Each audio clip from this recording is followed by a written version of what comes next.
সদ্যসমাপ্ত লোকসভা নির্বাচনের অব্যবহিত পর হতেই রাজ্যের ট্রিপল ইঞ্জিন সরকারের মধ্যে ব্যাপক অন্তর্কোন্দল এবং অন্তর্কলহ সৃষ্টি হয়েছে এবং সাম্প্রতিক রাজনৈতিক পরিস্থিতিতে একটা বিষয় স্পষ্ট হয়ে যাচ্ছে যে জোট শরিক হিসেবে আইপিএফটি এবং তীব্রমতাকে বিজেপি দল ততখানি গ্রহণযোগ্য রাজনৈতিক দল হিসেবে মনে করে না। এর অন্যতম কারণ হলো জোট সরকারের বর্ষপূর্তি উপলক্ষে আস্তাবল ময়দানে শাসক দল তথা বিজেপির পক্ষ থেকে যে ঐতিহাসিক সমাবেশে ডাক দেওয়া হয়েছে, সেই বর্ষপূর্তি অনুষ্ঠানে জোট শরিক তীব্রমতা কিংবা আইপিএফটিকে আমন্ত্রণ জানানো হয়নি। এর ফলে উভয় রাজনৈতিক দলের মধ্যেই যথেষ্ট ক্ষোভের বহিঃপ্রকাশ ঘটেছে এবং অতি সম্প্রতি আইপিএফটি দলের তরফ থেকে প্রকাশ্যেই মন্ত্রী শুক্লাচরণ নোয়াতিয়া রাজ্যভাগের রাজনীতি উস্কে দিয়ে এক নয়া নজির সৃষ্টি করেছেন। জোট সরকারের কমন মিনিমাম এজেন্ডা থাকা সত্ত্বেও তিনি সরাসরি রাজ্যভাগ সমর্থন করে নয়া রাজনৈতিক ইন্ধন উস্কে দিতে সমর্থ হয়েছেন, যার ফলে বিজেপি দলও যথেষ্ট ক্ষুব্ধ। ঠিক তেমনিভাবে তীব্রমতা সুপ্রিম প্রদ্যুৎ কিশোর দেব বর্মন বিভিন্ন ইস্যুতে সরকারের উন্নয়নমূলক কাজের সরাসরি বিরোধিতা করে নিজের রাজনৈতিক দলের যুব সংগঠন, সে সঙ্গে মহিলা সংগঠনকে রাস্তায় নামাতে বাধ্য করেছেন। এর ফলশ্রুতিতে রাজ্য নেতৃত্বও যথেষ্ট ক্ষুব্ধ। এই যখন পরিস্থিতি, তখন 2028 বিধানসভা নির্বাচন, সে সঙ্গে এডিসি ভিলেজ নির্বাচনে বিজেপি দল কি জোট শরিক তথা আইপিএফটি এবং তীব্রমতার সঙ্গে জোটে যাবে?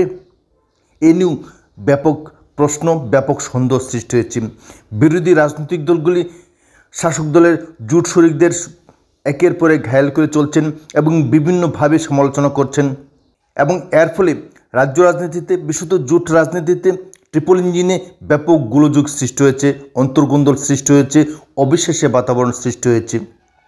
ঠিক এই পরিস্থিতিতে রাজ্যের সাধারণ ভোটার, বিজেপি সমর্থক, সে সঙ্গে আইপিএফটি এবং তীব্রমতার সমর্থকদের মধ্যে একটাই প্রশ্ন যে আগামী দিন অর্থাৎ আসন্ন এডিসি ভিলেজ নির্বাচনে বিজেপি দল আইপিএফটির সঙ্গে কিংবা তীব্রমতার সঙ্গে জোটে আবদ্ধ হবে, কিংবা পরোক্ষভাবে বলা যায় যে তীব্রমতা এবং আইপিএফটি কি বিজেপিকে সঙ্গে নিয়ে এডিসি ভিলেজ নির্বাচনে লড়াই করবে নাকি স্বাধীনভাবে লড়াই করবে, এই প্রশ্নও দেখা দিয়েছে।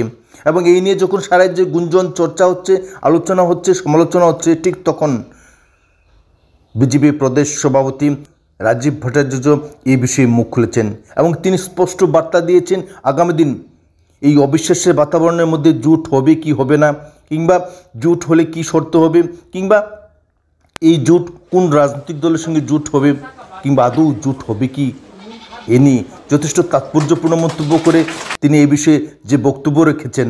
আমরা তো শরিকে বিশ্বাস করি, সেটা আমাদের নজির সৃষ্টি করেছেন আমাদের অটল বিহারী বাজপেয়ী।